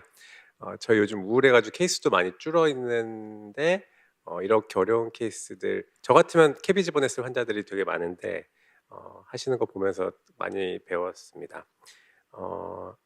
그 질문은 아니고 그냥 몇 가지 코멘트만 드리면 박성훈 교수님 저 정말 계속 이렇게 일할 수 있나 생각하셨을 것 같고요. 첫 번째 케이스 분은 아마 보니까 미케니컬 밸브를 가지고 계신 분이신 것 같더라고요. 레프트 메인 스테미가 잘 생기는 건 아닌데 뭔가 이유가 있는 경우가 있다고 느끼고 있고요. 미케니컬 밸브 가지고 계신 분이셔서 아마 그런 데서 뭔가 약을 잘 안 드셨거나 스롬보스가 생기면서 날아가지 않았을까. 그래서 교수님이 뭘 잘못했다기보다 이분은 어쩔 수 없는 분이었던 것 같다고 생각이 듭니다. 두 번째 분은 잘 모르겠는데 AFib 있는 것 같기도 하고 그분도 하여튼 뭔가 스롬보틱한 컨디션이 있지 않았나 생각했습니다. 그다음에 변성욱 교수님 케이스도 고민 정말 많이 되셨을 것 같고요. 그 네이티브에 하는 게 우선이기는 한데 그분은 RCA가 너무 네이티브가 없어서 저도 베인크래프트에 손 대지 않았을까 생각하고 리뷰해 주신 것처럼 베인크래프트는 사실 하고 나서도 후회하는 경우가 대부분이거든요. 손대지 말 걸 괜히 손댔다 이런 생각이 계속 드는 경우고 잘 하셨고 저 딱 하나만 조언 드리면 아이부스를 봤었으면 조금 결정에 도움이 되지 않았을까 하는 생각 한 가지만 들었습니다. 교수님이랑 저 아까 그 상황에서 포바만 하고 끝내는 거는 어떤 식으로 생각하시는지 아까 아까 그 이제 팁에서는 그렇게 하지 말라고 그쵸, 돼 네. 있었는데 그냥 플로우만 열어주고 이제 하면 어떨까 얘가 아터리가 아니라 베인이다 보니까 뭔가 생리가 좀 다르고 동맥경화성 변화도 아터리에 생기는 변화랑 다르거든요. 스롬보틱한 경우가 되게 많아서 케이스에서 보여줬다시피 번론하고 나면 쭉 플로우 느려지고 오히려 막 상태 안 좋아지고 막 혈압 떨어지고 막 이런 경우들 많고요. 진짜 손대겠다고 하면 말씀하신 것처럼 번론 안 하고 스텐트만 살짝 조심스럽게 넣고 나오는 게 오히려 낫다고 느끼고 있습니다.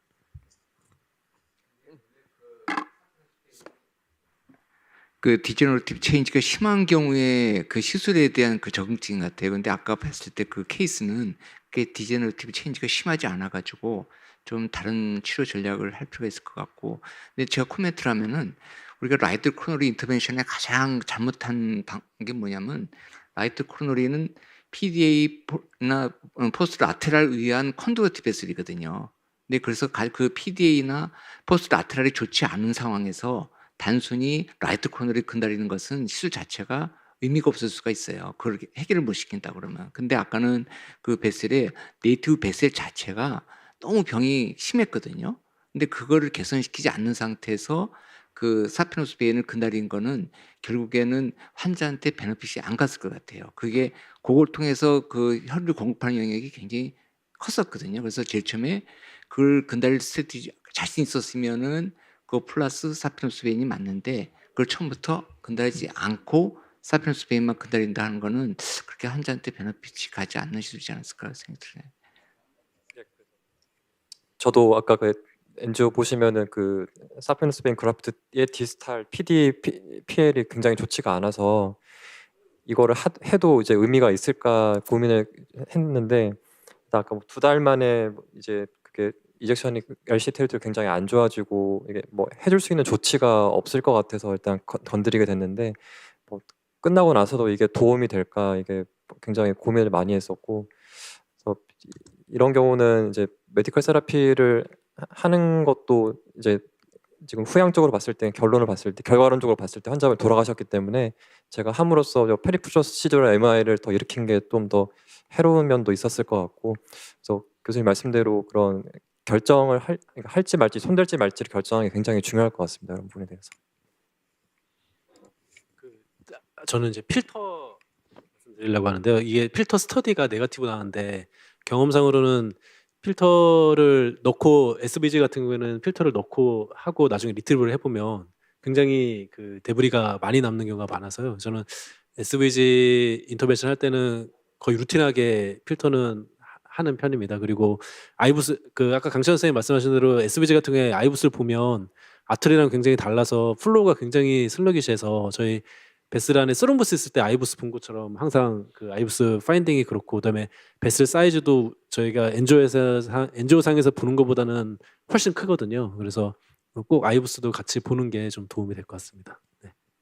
300명은 양태현입니다. 뭐 엠볼라이제이션 프로텍션 디바이스는 이제 약간 2015년 그 데이터 갖고 왔는데 뭐 22년도에도 이제 또 데이터가 나온 거 있었고 거기서 보면은 또 거기서는 이제 베네핏이 있다고 나왔습니다. 나왔고 그러니까 특히 이제 그 하이 리스크한 병변을 할 때는 뭐 그 특히 뭐 그 혈관이 굉장히 굵은 이제 그런 쪽 네이티브 베셀에 이어준 베인 그라프트 그런 것들을 할 때는 더 도움 된다고 나와 있던데 그래서 일단 아주 이제 로버스트한 에비던스는 없기 때문에 그냥 클래스 2 정도만 주는 것 같고 만약에 다시 이런 상황이 된다면은 이제 저도 뭐 프로텍션 디바이스를 당연히 사용을 하게 될 것 같습니다. 가이드라인에는 레커멘드 하는 걸로 되어 있을걸요?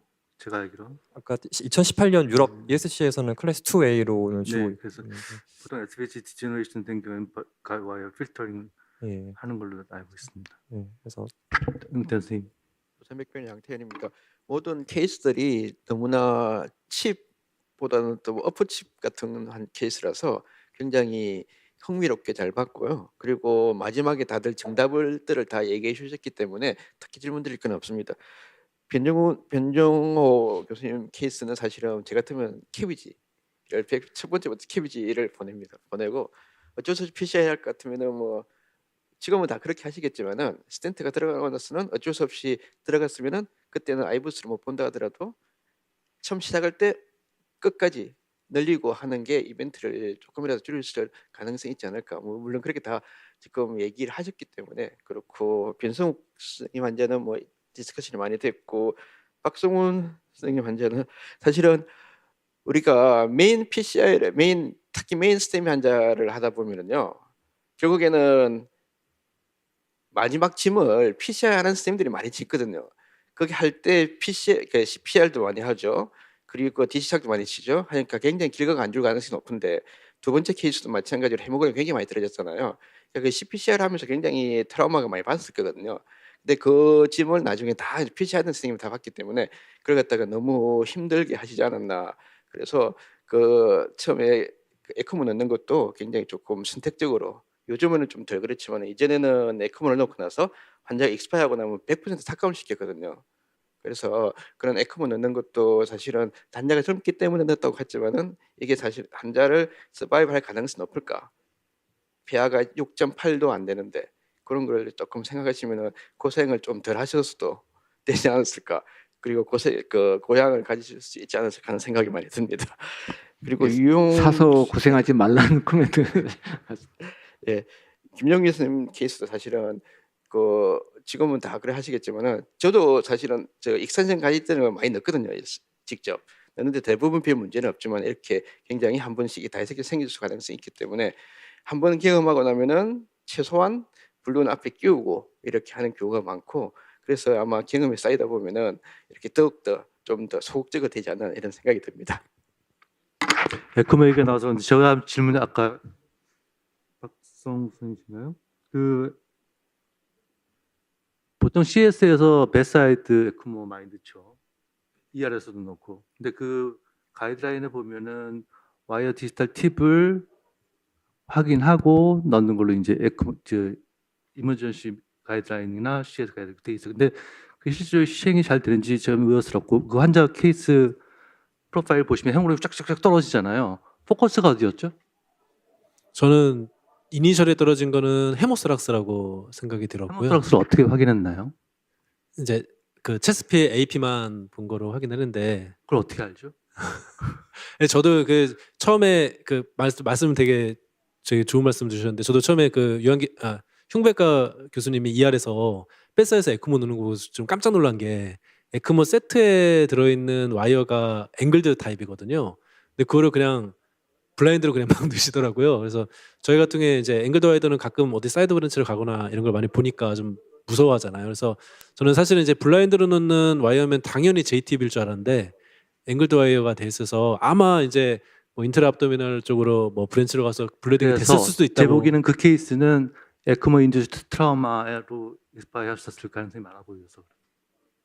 저는 근데 질문 드리고 싶은 게 제가 이제 에크모를 그래도 케이스가 좀 쌓이니까 보면은 이 인트라 압도미널 컴파트먼트 신드롬이 3%에서 한 5% 정도로 말씀을 하시더라고요. VA 에크모 같은데 제가 지금 두 케이스를 겪었는데 둘 다 환자분이 안 좋긴 했지만 둘 다 이제 벤틸레이션도 안 되고 베너스 리턴도 안 되니까 썰킷 플로우도 안 나오고 이렇게 다 돌아가셨는데 둘 다 이게 외과에 얘기해 보면 외과에서는 의미가 없다라고 얘기를 하는데 이제 문헌상으로는 디컴프스 라파로토미를 하는 게 좋다고 얘기를 해서 혹시 그런 경우 아까 그 경북대 케이스는 그 경북대에서는 그 외과랑 뭐 흉부외과를 이렇게 코어피를 배드사이드에서 그냥 바로 하셨더라고요. 그 다른 데서는 혹시 어떻게 하고 계시는지? 보통 어브도미널 컴파트먼트 신드롬 트리플A 하거나 컴플리케이티드 스테이터스인 환자든지 아니면 오간 트라우마가 있는 환자들의 경우에 생기는 걸로 제가 알고 있거든요. 저희 케이스 경험한 것도 그렇고 그런 경우는 디컴프레션 시켜주는 게 원칙이죠. 근데 에크모 하고 나서 거기는 그런 리포트는 있다고 하면서 저는 개인적으로 에크모 하고 나서 에크모 자체로 그렇게 생긴 경우는 못 본 것 같습니다만. 에크모 하고 나서 며칠 있다가 그 어브노멀 컴파트먼트가 생기나요? 그 저게 케이스들은 다 이제 에크모 처음에 넣고 막 10리터 정도 평균적으로 볼륨 리서시테이션을 하고 막 이러면서 네. 에크모 넣고 한 하루 이틀 내에 대부분 생기는 경우가 많더라고요. 많았습니다. 네. 네, 그렇습니다. 김영희 쌤은 그 가이드와이어가 프로그레션 안 돼서 가이질러 사용하셨는데 앰플라즈까지 다 하고 된 상황에서 그게 가이드와이어를 더 섬세하게 했으면은 그걸 피하지 않았을까 생각이 드는데 그거 어떻게 생각하세요? 이 예, 좋은 코멘트 감사합니다. 이게 저도 지금 생각하면은 그렇게 생각하는데 이제 시술할 때 당시에는 이 암플라츠 카테터가 너무 밀리면서 아예 와이어링이 안 돼서 그때 당시에는 이제 이게 아예 백업 포스가 너무 부족해가지고 안 되는구나. 이게 실제로 병변이 톨처스하기도 했고 하드하기도 해가지고 조금 더 이렇게 백업 서포트가 더 필요하다고 생각하긴 했었습니다. 근데 제가 그 처음에 와이어링 하는 거 보니까 그게 이제 워크호스 와이어긴 한데 제가 볼 때는 그걸 칩이라고 생각 안 했던 것 같아요. 처음에 엔지니어 보면 칩이 아니죠. 그래서 괜히 길에 가다가 중학생 담배 피는 거 보고 그냥 훅가시 잡으려다가 된통 당한 거랑 비슷한 거예요. 그래서 와이어를 이렇게 막 워크호스 와이어도 인텐션을 갖고 이렇게 조심조심 들어가야지 이게 들어가면 들어가고 말면 말고 이렇게 쑥쑥 하니까 그 다음에 이제 프로시저가 이상해지는 거예요. 그래서 그 칩이 아닌 걸로 알았는데 결국엔 칩으로 판정이 된 거죠. 그래서 조금 더 쉬워 보이는 병변일수록 겸손해야지 사고가 안 날 것 같습니다. 맞습니다. 그 변명을 좀 하자면 그 첫 번째 워크호스 와이어 넣었던 거는 제가 그 시간상 재생 속도를 1.2배 정도로 그래요. 한 거여가지고 좀 그렇게 보일 수 있었던 것 같습니다. 그리고 두 번째 이용 선생님 뭐 이제 잘 하셨는데 뭐 트라이퍼케이션에 팁이 있냐고 그렇게 마지막에 질문을 주셨는데 그러면은 이게 뭐 칩이겠습니까? 어려우니까 칩이죠. 근데 칩 컴플레인이 음낭 부종, 음경 부종이었는데 그건 좋아지셨나요? 네, 다 좋아지셨습니다. 예. 네, 부종은 메디컬 트리트먼트 며칠 하면서 거의 많이 좋아지셨습니다. 예. 그리고 박성훈 교수님은 막 이제 랩트 메인 여기 코엑트가 좋은 게요. 보통 랩트 메인 MI 다 사른 케이스만 갖고 오는데 코엑트는 이렇게 좀 스몰 그룹이기 때문에 돌아가신 케이스도 갖고 오는데 원래 다 죽잖아요. 대부분 죽는데 그 갖고 왔는데 마지막에 리뷰하신 거 보면은 아직도 아쉬움이 있으신 모양이에요. 살릴 수 있었다고 생각하시는 모양입니다. 앞으로 또 오시면은 그걸 해보실 건가요? 첫 번째 환자는 그 어레스가 아니고 그냥 제가 프로필리타기 에크모를 넣었기 때문에 뭐 했을 것 같고요. 두 번째 환자 같은 이제 어레스트 환자 같은 경우에 이제 에크모 그러니까 이니시에이션은 제가 아니라 이제 응급의학과랑 보통 흉부외과에서 먼저 어렌지가 되고 흉부외과 선생님은 이제 에크모까지만 넣고 그 다음부터는 저한테 이제 넘기는 니까 제가 어떻게 선택을 할 수는 없는 것 같습니다. 그렇게 떨어졌으면 오리진이 어딘가를 디파인하는 작업이 있어야 되지 않았을까? 뭐 그럼 걸려 있으니까 CT 못 찍는다. 그러면 엔조라도 해서 확인하거나 그렇게 해줘야 되지 않을까 하는 게 제 개인적인 생각입니다. 또 시간이 이제 뭐 얼마 또 마지막 코멘트 하실 선생님. 네, 그 첫 번째 환자 저도 이제 예전에 가이딩 익스텐션 카테터 쓰다가 딱 한 번 다이섹션 생긴 적이 있었는데요. 이게 보통은 가이딩 익스텐션 카테터를 놓고 프레셔를 A라인 프레셔 웨이브를 보면 가이딩 익스텐션 카테터에서 오는 프레셔가 웨이브로 나오더라고요. 그래서 보통 리전 앞에 프록시멀의 리전이 있으면은 웨이브가 좀 그 댐프닝까지는 아닌데 떨어져서 나오는 경우도 있고 가이딩 익스텐션 카테터가 이렇게 월에 닿아 있으면 댐프닝 프레셔 웨이브가 나오거든요. 그래서 그때 보통 조영제를 쏘다가 저는 이제 다이섹션이 생겨서 찾아보니까 그때는 이제 웨이브를 잘 봐야 된다고 하고 이 앞에 루멘이 충분해 보여도 플락이 있는 것 같은 경우에는 와이어만 따라서 가이던스 카테터를 바로 넣는 건 조금 리스키해 보이고요. 뭐 벌룬 앵커링을 하던 아니면 벌룬 뭐 인치워밍이라고 이렇게 벌룬 따라서 조금씩 가든지 이렇게 했으면 조금 그 다이섹션을 좀 막을 수 있지 않을까 이렇게 생각하고 있습니다. 네, 그런 아까 영대에서 말씀해 주시면 거기 발론 앵커링 한다든지 발론 인플레이션 안 하더라도 발론 자체가 서포트가 되니까 앵글을 좀 줄여서 그 버디 빅처럼 생기는 이펙트를 방지할 수 있을 것 같습니다. 그 좋은 케이스들 아주 용감하게 보여주셔서 대단히 감사드리고요. 시간이 다 돼서 세션을 종료하도록 하겠습니다. 감사합니다.